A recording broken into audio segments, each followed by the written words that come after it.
मुलांना आपल्याला English reading अगदी सोप्या पद्धतीने आणि सहजपणे वाचता शिकण्यासाठी आपल्याला काही बेसिक कॉन्सेप्ट आपले क्लिअर असणं गरजेचं आहे आणि सोबतच इंग्लिश रीडिंग शिकण्याकरिता काही टेक्निक सुद्धा वापरणं गरजेचं आहे.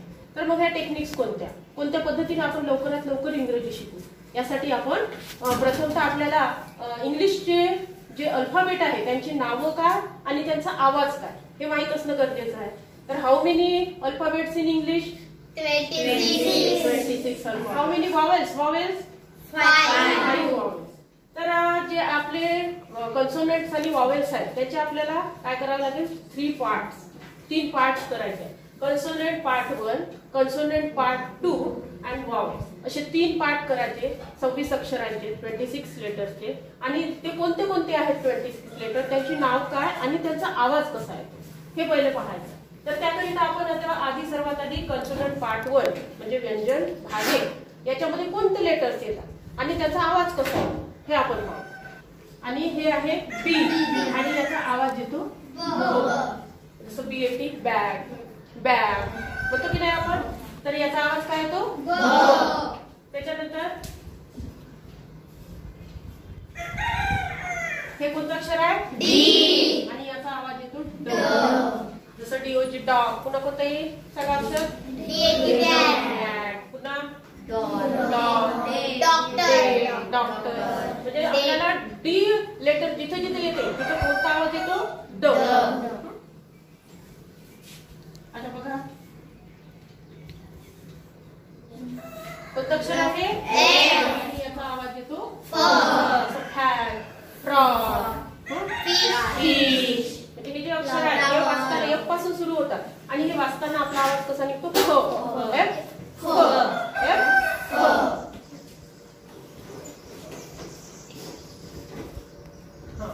आता नंतरचं अक्षर आहे काय आहे? जे आणि याचा आवाज येतो ज. जसं म्हणतो आपण जग, जार, जंगल. हे म्हणताना आपल्याला काय येते? जेचा आवाज ज येतो की नाही? जे ज, जे ज.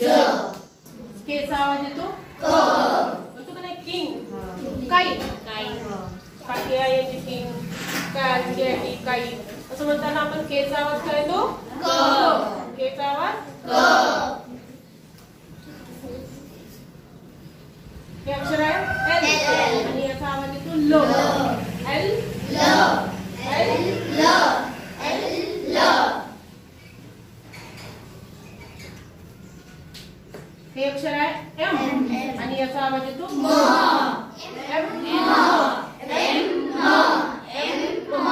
M M mat, M O N monkey.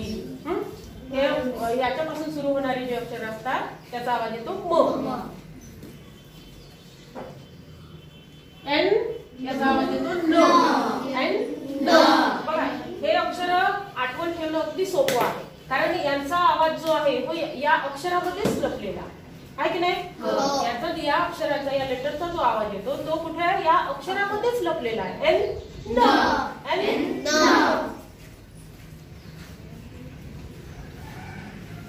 P प. पी चा आवाज प. पी चा आवाज प. पी प. पॉट. पुन्हा पॅरोट. या पी मध्येच त्याचा आवाज आहे.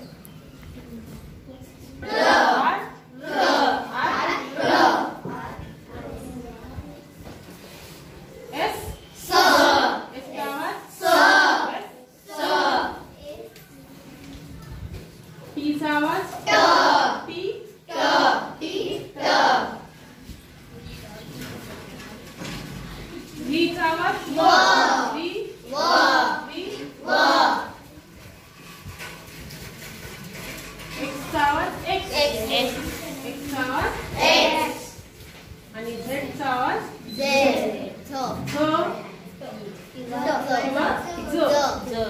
झेडचा आवाज किंवा ज. म्हणजे प्रत्येक हे जे आहे किती अक्षर झाले? हे 15. तर हे 15 लेटर मध्ये त्यांचाच आवाज दडलेला आहे. हे जे एवढे लेटर आहे याच्यामध्ये या अक्षरामध्येच त्याचा आवाज दडलेला आहे.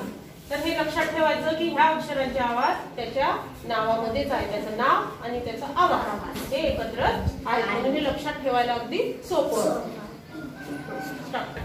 आता हे झाले कॉन्सोनंट पार्ट 1. आता आपण कॉन्सोनंट पार्ट 2 बघू. या कॉन्सोनंट पार्ट 2 मध्ये असे अक्षर आहेत की ज्याचं नाव वेगळं आणि आवाज वेगळा.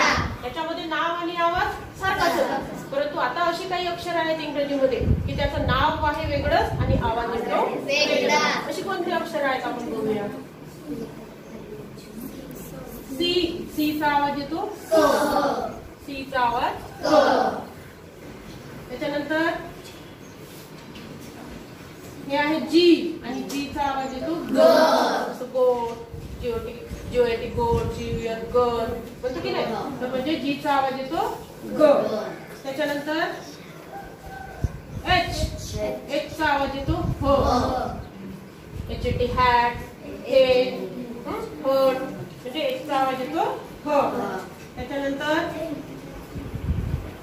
डब्ल्यू, डब्ल्यू आपण याचं नाव आहे डब्ल्यू आणि याचा आवाज येतो म्हणजे नाव वेगळं आहे आणि आवाज वेगळा आहे. डब्ल्यू आपण काय म्हणतो याला डब्ल्यू, याचं नाव आहे डब्ल्यू परंतु याचा आवाज काय आहे डब्ल्यू चा आवाज आहे व. हे आहे क्यू, याचं नाव आहे क्यू आणि याचा आवाज येतो व. जसं क्वीन, क्वीन, तर याचं नाव आहे क्यू आणि आवाज येतो व. हे आहे वाय, याचं नाव आहे वाय आणि याचा आवाज येतो य. म्हणताना पहा वाय, वाय वेगळं झालं आणि य वेगळं, म्हणजे नाव वेगळं आहे आणि आवाज वेगळा.